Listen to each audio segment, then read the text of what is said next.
کسی بلا سے مجھے حضرات، جیسا کہ نام تو اسٹیٹ سیکرٹری نے لے لیا، عبدالرشید امان نام ہے اور پی پی 260 سے امیدوار ہوں. اور پی پی 260 وہ حلقہ ہے کہ جو ہمیشہ سے ایک ایسے طبقے کے چنگل میں رہا ہے کہ جو ہر دور میں حکمران رہے، ہر پارٹی بدلی انہوں نے. اور یہ آج ہی کی بات ہے کہ پی ٹی آئی کے وزیر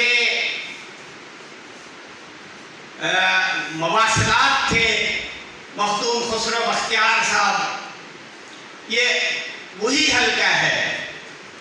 اور آج انہوں نے یہ اعلان کیا کہ مخدوم خسرو بختیار کو پی ٹی آئی سے فارغ کیا جا رہا ہے اس بنا پہ کہ یہ مافیاز ہیں. یہ حقیقت ہے.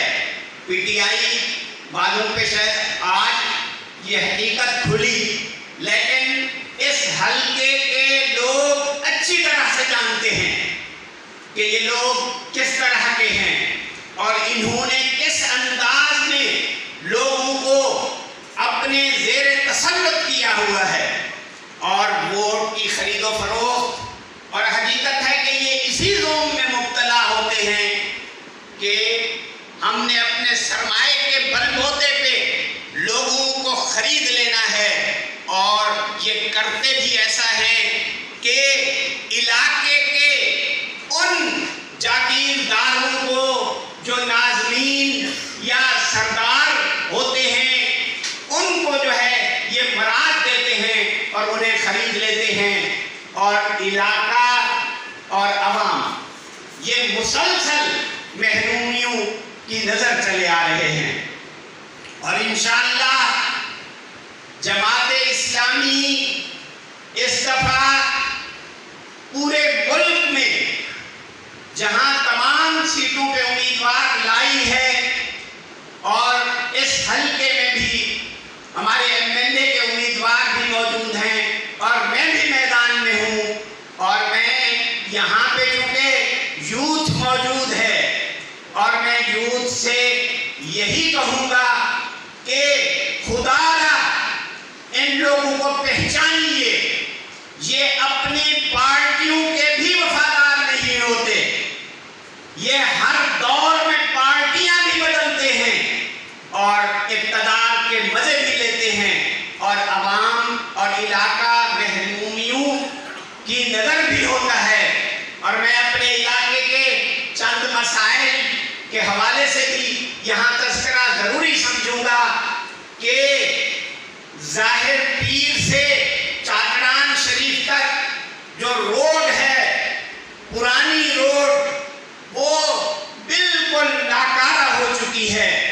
اور اس حلقے سے جو ایم پی اے رہے وہ صوبائی وزیر خزانہ بھی رہے، لیکن آج تک وہ روڈ نہیں بن سکی. لوگوں کے لیے مشکلات ہیں اور اس کا متبادل جو ہے وہ بے نظیر روڈ جو سی پیک کی طرف سے ہوتی ہوئی راجن پور کی طرف جاتی ہے، اس روڈ پہ آئے دن ایکسیڈنٹ ہوتے رہتے ہیں. اور انشاءاللہ قوم نے جماعت اسلامی پہ اعتماد کیا. میں اگر منتخب ہوا تو یہ میری ترجیح اول میں ہوگی کہ اس روڈ کو جو ہے دوبارہ بحال کرایا جائے.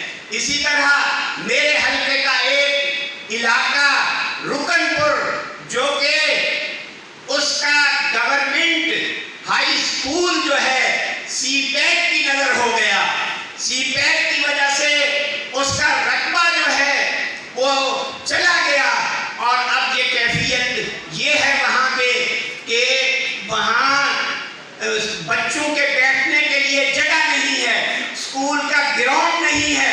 اور اسی حلقے کا ایم پی اے صوبائی وزیر خزانہ بھی رہا، لیکن وہ اس سکول اسکول کو گراؤنڈ نہ دلا سکا، اس کو جگہ نہ دلا سکا، اور یہ بھی ہماری ترجیحات میں ہے کہ انشاءاللہ اگر قوم نے اعتماد کیا اور یہ نوجوان نکل کھڑے ہوئے اور انہوں نے ان جاگیرداروں کے خلاف اعلان جنگ کیا تو انشاءاللہ علاقے کی حالت ضرور بدلے گی. جزاک اللہ والسلام.